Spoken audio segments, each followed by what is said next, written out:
I run a crisis management and prevention and business development company. And when I tell people that, usually their first response is either, so what kind of crises are you talking about? Or they start telling me how much they love Olivia Pope's wardrobe and how much they like the last episode of Scandal. And it's happened twice tonight, you know who you are. And that's what people know. When people learn about crisis management from TV or movies, they've seen Spin Doctors, they watch The West Wing, and that's what they think it is. And if that's your impression, I'm going to let you know right now that you're only seeing one little part of crisis management. What you're really seeing is PR. You're seeing someone who's dealing with the immediate effects of the scandal. And that's this little sliver. That's why I say I'm not a PR specialist, I'm not just a fixer, I'm a crisis manager. That means that I look for the root cause of a crisis. Because this didn't just come out of nowhere, you missed something. That's why I love what you were just saying. You know exactly what I'm talking about. There are only really two kinds of crises, okay? There's what we call a slow crisis or a fast crisis. We actually call them frogs and Godzillas, okay? Godzilla just happens. Godzilla came out of nowhere to you, but we all know that Godzilla really got caused by that nuclear bomb that caused the mutations and woke him from the dead, and that's where Godzilla came from. But Godzilla just sucker punched you, and you've got to deal with Godzilla. That is a fast crisis. There's a reason it happened, but when the crisis happens, you can't see that reason. You can't figure out why that crisis happened until it's already over. And then there are the frogs. Now, in Hawaii, which is where I was born, there's currently a frog epidemic. Property values are dropping like crazy in certain areas because a few people bought these awesome exotic frogs as pets and then couldn't take care of them and release them. And the frogs started breeding. And it wasn't so bad when there were a couple of them. But now there are thousands and thousands of them in luxury neighborhoods, and they never shut up. And they're loud, and they're breeding, and they're infesting the walls and entire areas. They've had to close out Schofield Barracks in Honolulu at Pearl Harbor because there are too many frogs there. Now, the frogs would have been easy to deal with when there were just one or two of them. But they've grown, and they can't get rid of them. And all businesses have to be prepared for both kinds of crises.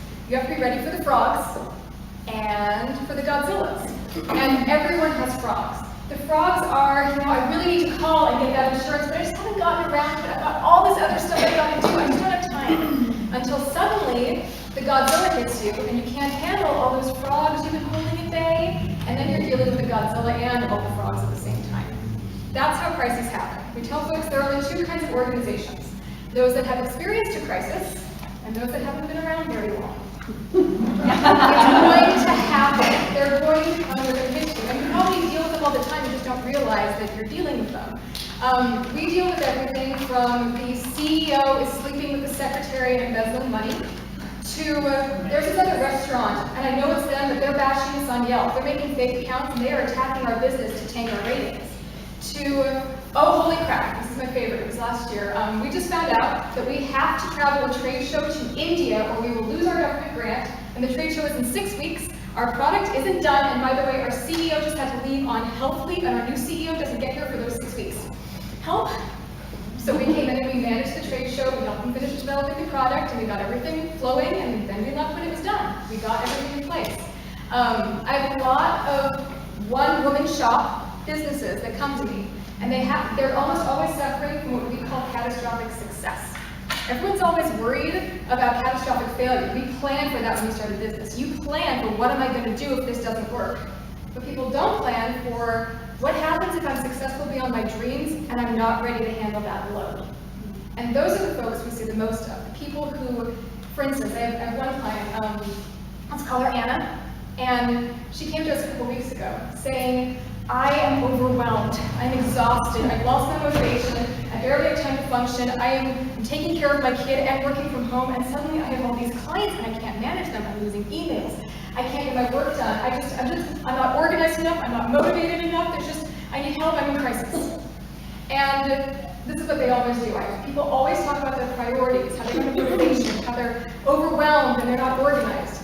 And after an hour of talking to them, that is never the problem, okay? The only reason they're in that position is because they are motivated, they are organized, that there's a problem that they can't see. For some reason, they get in these situations. It's the biggest issue I see female business owners having, where they get in this situation and they think it's something wrong with them, that they need self-help, they need leadership training, they need more motivation and more positive thinking. That's the problem.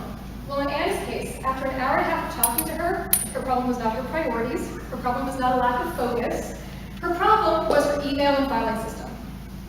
That's it. She'd had one client in the very beginning doing these things she loved, and she told him to email me your information. She was doing it in the communications business. And that worked for the one client, and it worked okay for the second client and the third. And then suddenly she had 15 simultaneous clients.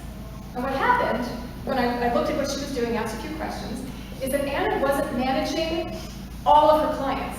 She was managing 15 separate clients instead of managing her 15 clients. Does that make sense? She'd taken a process that worked fine when she was only dealing with one, but now with 15 clients emailing her this information every day, she barely had time to open and read an email before the next one was there and the next one was there, and she couldn't be focused, and the time that she'd scheduled to be with her son and then also work, just it didn't fit anymore. And then she was losing information because she had to put it into the spreadsheet, and that was the problem. All we had to do was change how her clients sent her information. I recommended one app that cost $2 for her to put on her phone that helped her sort her email better, and then we simply changed. Instead of her sending an email to her clients to remind them to email her stuff, she sent an email to her clients with a link for them to enter their information on the same spreadsheet she'd been copying everything into. And just by doing that, we figured we saved her about 40 hours a month. And suddenly this woman who was convinced she had to shut down her business, who didn't love it anymore, who hated it, who was convinced that she was a failure, loves her work again. And this is the problem I see over and over again in female business owners. Men do it too, but women do it more than men, is when there's a problem, when their business is overwhelming, they immediately turn on themselves. And they say, there's something wrong with me. I'm not a good enough leader. I need leadership courses. I need self-help. And what you really need to do is learn more about your business. It's kind of like, since we're surrounded by cars, you're driving down the road, and suddenly your engine starts to make this chunk noise. And then your power steering goes out. And then suddenly the power goes out, and you're pulled over on the side of the road, and it's not moving, and you try to turn the key, there's a sad little shoo sound, and you just know that something's wrong with your car. And, right? You know it's big, you know it's a problem, it's going to cost you a lot of money. The tow truck finally comes, they take it to the mechanic looks at it, then he walks out, and he says, yep, you got a problem there. You're going to need to change your air freshener, get a new coat of paint, and take driver's ed. Right? But it doesn't make any sense. But when something's not working in our businesses, that's where women go. It's the equivalent of looking at the air freshener, the paint job, and taking driver's ed. If your car broke down, you don't need more driver's ed. Now there are cases where, yeah, if your kid broke in the car on the way to Yellowstone, you probably want to put a new air freshener in. Yeah, I've been there. A coat of paint helps keep your car from rusting. That's important. And if you got a lot of tickets, or if you can't remember the difference between a dashed line and a solid line, yes, you may need a driver's ed refresher course. But none of those explain why my car went chunka chunka chunka chunka and stopped working. And we do that to ourselves. Anna did it to herself. I have at least 2 clients a week who are doing that to themselves. What you really need is business education. You need to stop and look at your business and why your business isn't working, not yourself, because you wouldn't be in the situation if you weren't motivated. It's like I had a college roommate, Andy, who one of our years living together in this communal apartment, she said, this year my New Year's resolution is I'm going to lose weight. I said, great, that's awesome. How can we help since we all cook together? She said, well, I bought a scale. And I said, okay, that's great. What can we do to help? What's the plan? She said, Mayor, I bought a scale. That was her plan. Every single day, I'm not joking, she weighed herself every single day, and she actually gained weight. And finally, a long time later, she went to see a doctor who said, you know what, you actually have this hormonal problem. Your metabolism's off. And sent her to a dietitian who taught her how to eat properly and how to manage this condition she had that was causing her to gain weight and not lose weight. And it turns out that this woman, this extremely intelligent woman, who happened to be the oldest daughter of a single working mom, who basically, she raised her sisters and cooked for them every night while mom was at work. No one had ever taught her how to plan for, shop for, and prepare healthy meals, let alone ones that dealt with this undiagnosed metabolic condition. There's no way she could have done that on her own. It wasn't that she wasn't intelligent. It wasn't that she couldn't figure it out. She didn't know what to do. And that brings up one of my favorite quotes. Does anyone know who Edwards Deming was? Anyone ever heard that name? Aha, who was he? Father of Kaizen. Yes. He great granddaddy of quality. It's one of my favorite people. I'll tell you more about quality in a minute. What Deming said is it's not enough to do your best. You have to know what to do, and then you do your best. Okay, think about that for a second. We all know that thermometers don't cure fevers, but we still run around taking our temperature thinking we're magically going to get better. Annie kept weighing herself, reminding herself of what a failure she was, instead of learning what she needed to do to solve the problem. And that's how we approach crisis management. Diane mentioned that I'm certified in quality, and I explain it to people as quality is the science of how smart people build up and burn down perfectly good businesses. Okay? Everyone's like, oh, is that some cool new science? It's actually about, as you mentioned, it's 200 years old, and there are all these great leaders who've been thinking about it. Quality started during the Industrial Revolution, when suddenly you had these factories, and the owners, maybe they own 2 factories, and they wanted to know, why does this thread factory produce better thread and produce more profit than this thread factory? Why is it happening? And for instance, they discovered that the wool that went to this factory was packaged differently than the wool that went to that factory, so they could use it faster with fewer clumps and fewer mistakes. That's the kind of stuff they started looking at, because they finally could, because of the Industrial Revolution. They could actually track these processes. So that happened individually for all these different factories, until this fellow named Henry Ford came along. You might have heard of him. And he took these things that all these different factory owners had been doing for the last century, and he pulled them together, he looked for common threads, and he built the Ford automobile empire. And then, with all these different factories, he looked for more common threads. He looked for reasons that things were happening across all of his factories, and kept writing that down and codifying it. That caught the attention of a bunch of statisticians and economists like Edwards Deming. And what he noticed, as he was looking over all this research, is that it wasn't just about manufacturing. You could take all of these little rules about wool and thread and automobile parts and spec, and you could actually distill them down to about 2 dozen basic bullet points that were universal for everyone. And you may not know who Deming is, but I guarantee you know his work. Because you can thank him for the Allied victory in World War II. Because World War II happened, and all the well-trained, healthy men ran off to war. And suddenly you had millions of women who needed to be trained to operate heavy machinery, to produce shells, to maintain airplanes, and they had to learn how to do it in a very small amount of time, and they could not make mistakes. They could not have significant defects. They had to train them and train them well. And the government sat there going, how are we going to do this? We have no clue. And there's Deming raising his hand saying, yo, I got you. We can do this. I'll work it out for you. And he did. He designed the U.S. manufacturing system that made it into that production juggernaut that was World War II. He taught them how to train people and train them well so that they could do things right the first time. He taught them how to make sure that they could actually know what defects were and how to prevent them. And that's one of the reasons we won World War II. We actually could produce those munitions. We could do those things. It wasn't enough for people to just say, we can do it. They had to know how to do it. And he made that possible. And then World War II ended, and a bunch of folks came home, and he said, great, let's keep going. And they said, no, thank you. We're good. That war thing was, that was awesome for war, but we're in peace now. We don't want to do all that crazy efficiency stuff. We don't need that anymore. And the Japanese said, we'll take them. So they needed help with the census. Does anyone know why we bombed Hiroshima and Nagasaki? Why we picked those 2 cities instead of any other? Why not Kyoto? Why not any of these other places? Major manufacturers. Major manufacturers. They were the economic centers of Japan, and they were literally decimated. You've seen the pictures? They were gone. They were flat. Every single manufacturing center in Japan was pretty much dead. Well, Deming went over to help with the census, but he noticed this problem. He said, I can help you with that. And he did. He taught the Japanese how to produce high-quality products without needing to spend a lot of money on fancy machinery. How to use what they had to do better and bootstrap their way up. And in less than 2 decades, what happened to Japan? They were an economic leader in the world, and the Emperor of Japan gave Deming a medal for saving the Japanese economy. And he wrote a book. It's called Out of Crisis. It's 500 pages long. You don't need to read the whole thing because he summarized the whole thing in 14 points. 14 points that explain every single business success or failure. I have never met a business, political, any kind of crisis problem that could not be explained by Deming's 14 points. They're simple, they're similar simple. I mean, it's ridiculous when you read them the first time. You're like, well, yeah, of course that's a good idea to drive out fear. Yeah, maybe we don't want to depend on inspection instead of like building quality into the product. But then the more you use them, the more you see them in other people's businesses, it just starts clicking. And you realize how profound they are. And got out of crisis, and the Americans started paying attention. They even did a TV series called If Japan Can, Why Can't We?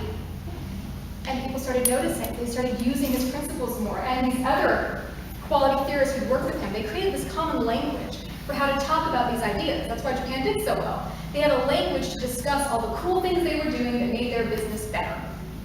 And as the Americans picked that up, it went into government, it went into manufacturing, and then the third wave of quality started. I'm part of it. Okay, it's all of us baby folk who realize that quality is about more than manufacturing. We discovered that these 14 points apply to every single business. It explains why a nonprofit can't get more donations. It will tell you why your customers are upset with you. It will tell you why you are overwhelmed with your email. It can explain everything.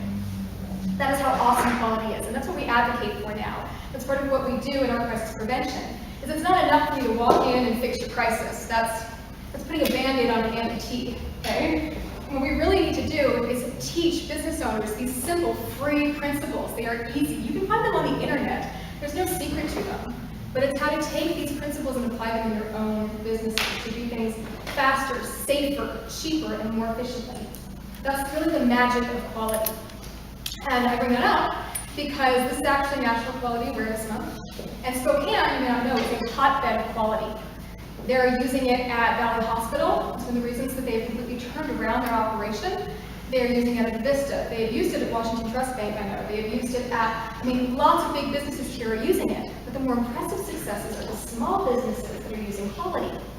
And some of you don't even realize they're doing it. But I can look at them and say, you don't know it, but that was point number 7, point number 10, point number 12. And for instance, we have a client, FinTech. They're making $60K a year. And then they started using quality principles, and they're billing more than $1 million a year now, in less than 2 years.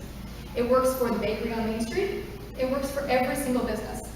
And the reason why I used to do crisis management is because knowing these points, I can walk into a business, give me an hour, and I can tell you what your problems are. There are businesses in town, I don't even have to meet them, and I can tell you why they're struggling, because you can see the symptoms. It's like when I first met Diane to explain it, I know that she as a photographer can look at a picture that's not quite right, and she can tell you what's wrong with it. It was slightly out of focus, it was overexposed. All of you can do that in your own businesses. You can look at someone if you're in the health field, and you can tell, they need this kind of health care, or they need this kind of treatment, they need this kind of special diet. You can tell that in your businesses. The only reason that I'm better at it than you are is that I've had more practice. Everyone can learn quality principles.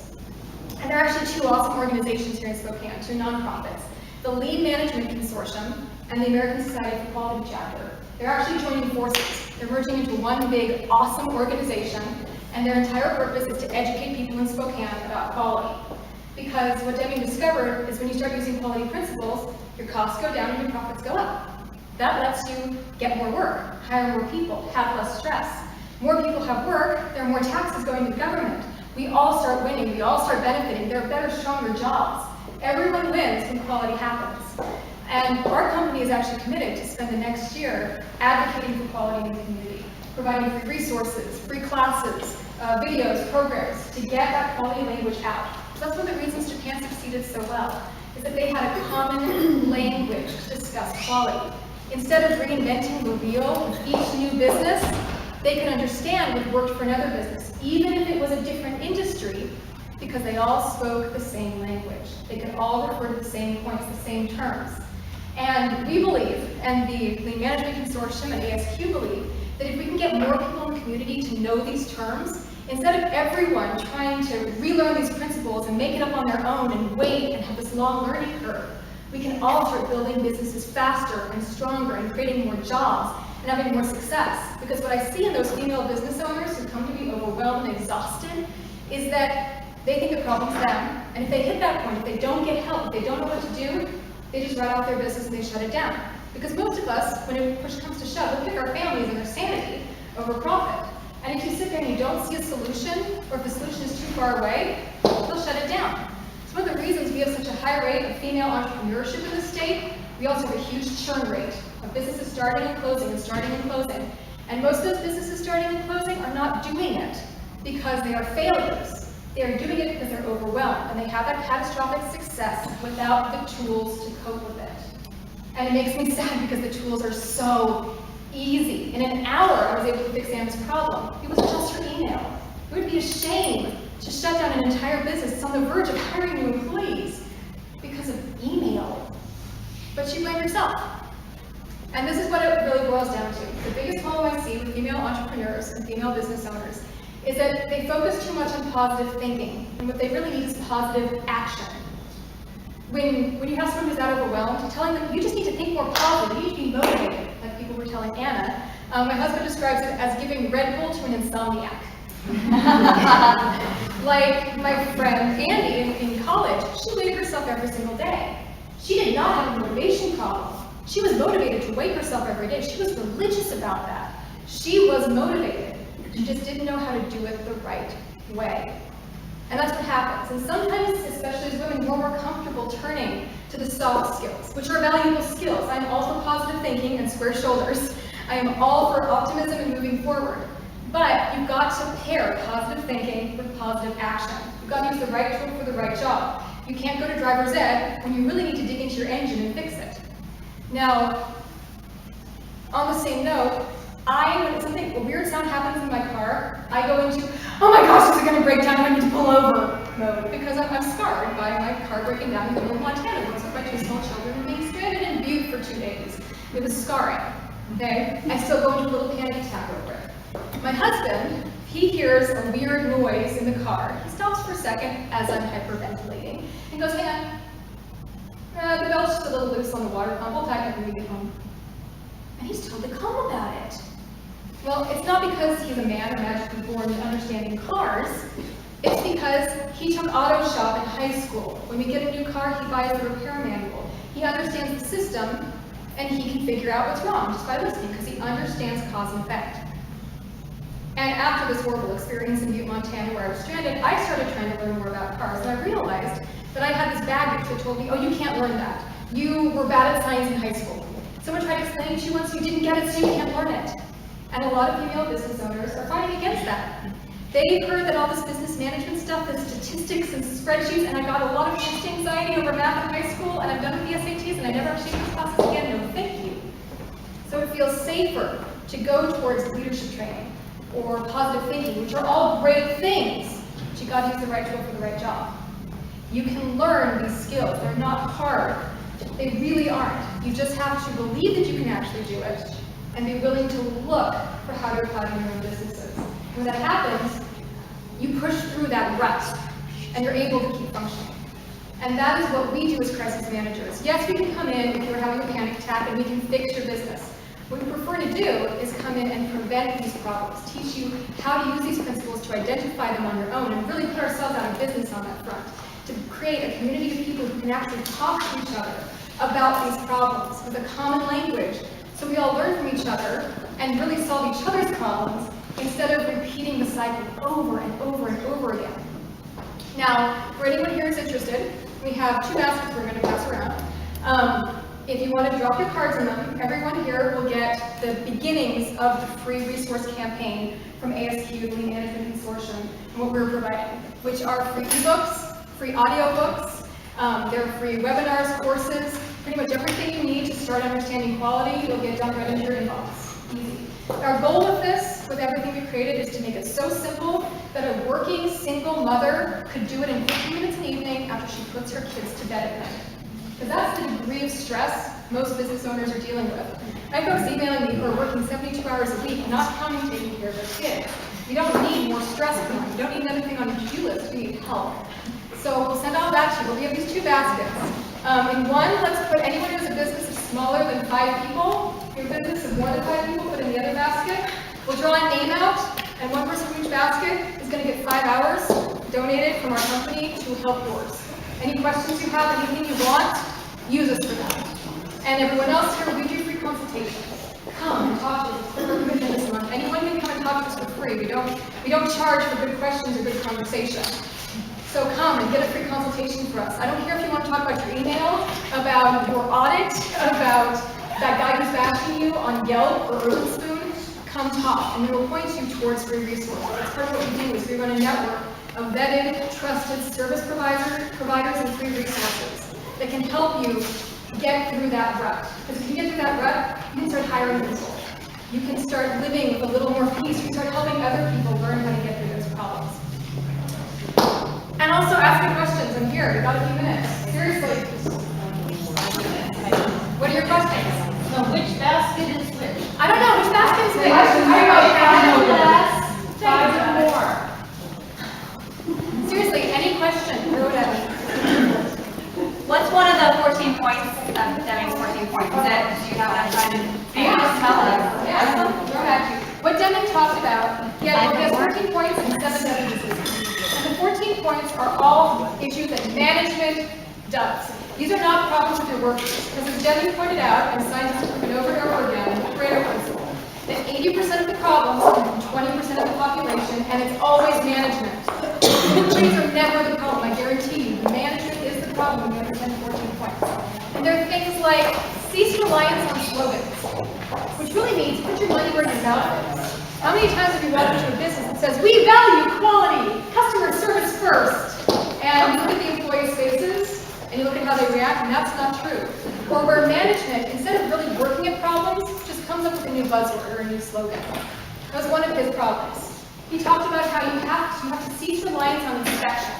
How many times do we not clearly think proactively about what we're going to do, and we just wait for a problem to come up before we deal with it? That's inspecting quality into the product. That's saying it's okay for us to screw up tons, because we'll just throw away the defects. And yeah, we'll waste some money, but I'm too lazy or I'm too stressed to actually deal with proactively solving problems. He said we need to do it right the first time. For instance, that would come up, there's a great company here in town, McKay, who, they're a medical manufacturing company, and they decided to start using quality for their entire company as soon as they did this big expansion. Now, before quality, they said, we're going to focus on manufacturing. We want to make sure our company production floor is perfect. We're going to make sure that everything rolls beautifully. And once they started using quality, they realized we have a problem. It doesn't matter how fast we can make this new, amazing number of products if our mailroom can't handle it. If your mailroom can't handle it, all the products are going to get, it doesn't matter if you can make 1 million of them if you can't ship 1 million of them. So they stopped. And instead of waiting for that problem to come up, waiting to see if their mailroom can handle it, they made their mailroom ninja precision. They made sure every single problem in their mailroom was dealt with. They could handle anything. They got them running so speedily, and then they increased production. It's about proactively dealing with problems. Another thing that we talked about was driving out fear. And I'd say that's actually one of the most important points there is. Because most crises I run into come about because someone was scared. Most of them happen because someone lied about something. Usually to themselves. The biggest lies we tell are to ourselves, not to other people. But it happened because someone made a mistake. And instead of going, I need to fix this mistake, let me talk to my supervisor and figure out how to fix it, they went, I'll get in trouble. Maybe they'll fire me. I've got kids to take, I can't tell anyone, I'll just try to cover it, and it won't be the end of the universe, and I'll fix it somehow on my own. It won't be a big deal. And it gets bigger, and it gets bigger, and it gets bigger, and then the poor person gets blamed when the problem comes out. Anyhow, they should have told someone.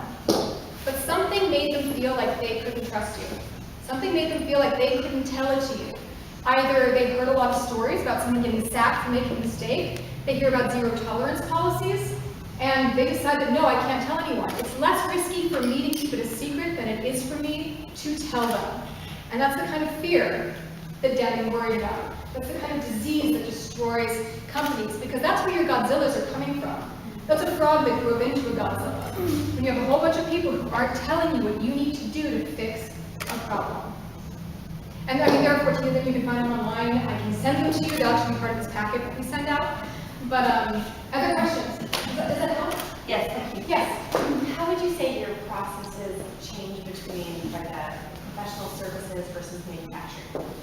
Honestly, they don't much. Okay. The only thing that changes is what needs to be investigated.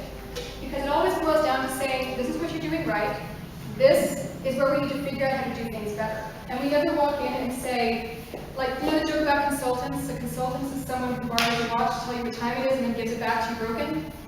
We don't believe in that kind of consulting. That's why we don't call ourselves consultants. We actually call ourselves executive level janitors and corporate firefighters, because we clean up messes. We've fires.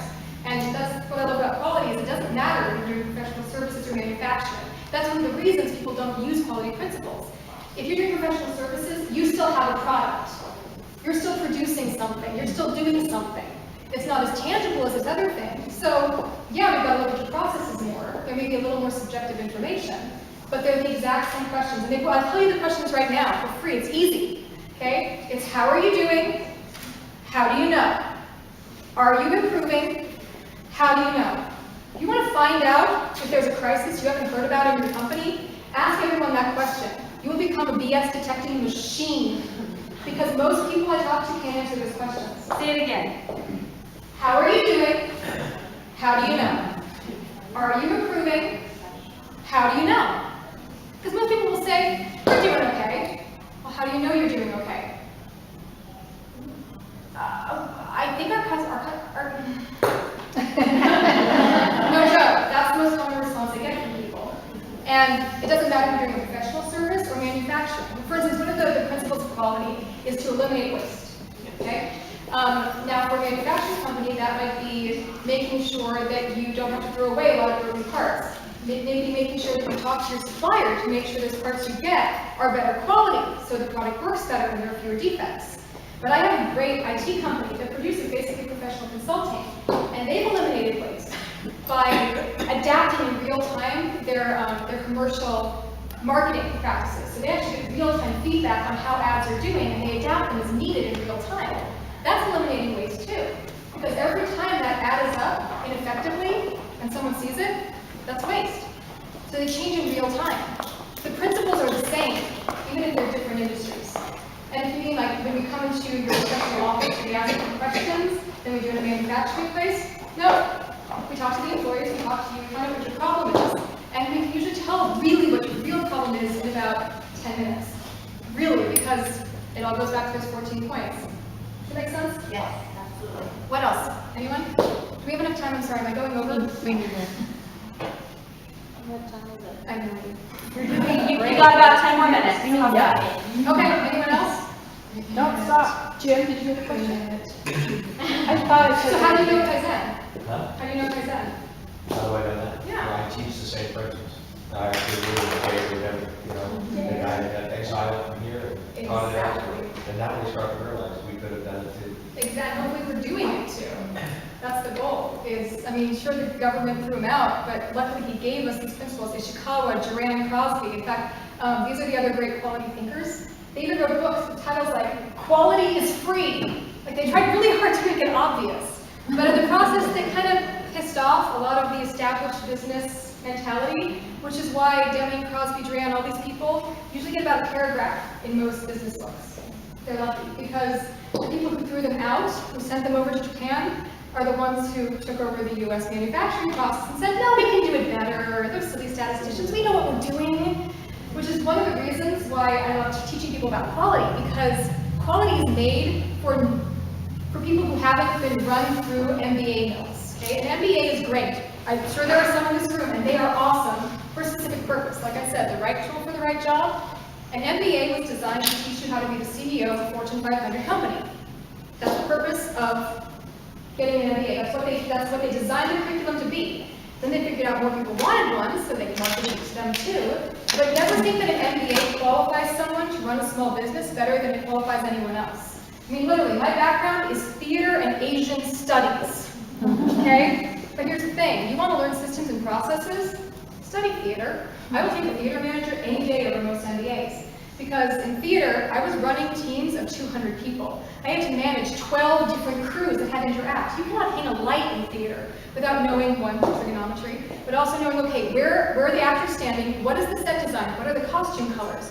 You need to coordinate all these pieces. That's quality. That's the common sense. That's where it comes from. And they don't teach that in MBA school. One of the smartest business owners I know has no professional training, grew up working in her family's cafeteria in Colombia, and she could teach Toyota a thing or two about eliminating waste. Her kitchen is a model of efficiency because she doesn't have all that baggage of this is how businesses are supposed to be. She's solving problems in common sense ways. The real benefit of quality is it helps us communicate with each other faster, so we can all learn from each other and see the commonalities. So I can look at this baker and go, the principle she's using will help this tech company, which just happened, actually. One of the things that a tech company client of ours did to deal with growing expansion and branding, we were able to take that, turn it right around, and use it for a tutoring company, and then use it for a baker, and then use it for a social management company, because we could see the commonalities. That is the joy of quality. Yeah. You probably covered this.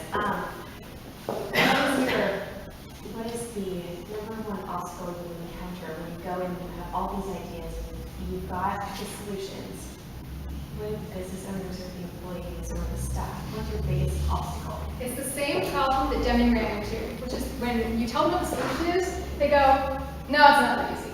You don't understand, my problem is different. You don't understand, my industry is different. You're laughing, I saw that. You don't understand that I'm in this unique industry, and my problem is special, but that won't work for us. No, that won't work. It doesn't work that way. It's kind of like, what's that the Bible story about the guy washing himself in the river, refusing to do it because it sounded too easy?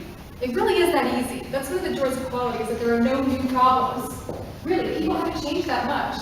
Every problem you're dealing with in your company right now, from trying to find customers to everything else, your industry isn't different.